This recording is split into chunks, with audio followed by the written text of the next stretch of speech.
I want to talk about another development project in our metro that's been grabbing the headlines, and that's the Schlitterbahn Water Park, which opened 4 years ago. According to the Star, there's still a lot of barren land instead of shops and tree houses around the perimeter of Schlitterbahn, next to the Legends in Wyandotte County. A project that by now was supposed to be a $750 million vacation village. The plan originally foresaw more than 1,000 hotel rooms, including cabins and structures built to resemble tree houses. An anchor tenant was to be Scheels Sporting Goods megastore with a 65-foot Ferris wheel. Scheels is now actually building near 135th Street in Southern Overland Park. So what happened? Why didn't they build there if that's such an attractive area?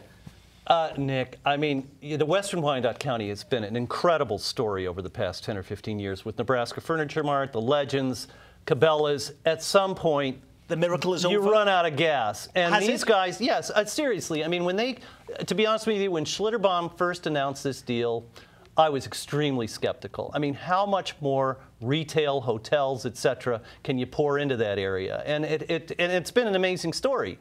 And then we hit the recession, which even more complicates it. But I think it was always overestimated as to what they're going to be able to do out there. Thank God it's been developed by a private family, although Entertainment Properties has a major investment, which is a local firm in the loan. It just was like, my God, how much more retail can you build? And then we hit a recession. Yeah, my job is to connect the dots here on Of course it is.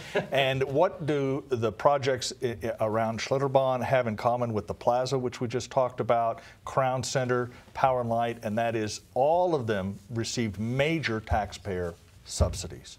The Legends project, the Plaza got $250 million in tax breaks. Crown Center was built because of tax abatements, and Power and Light. Sometimes they work, sometimes they don't.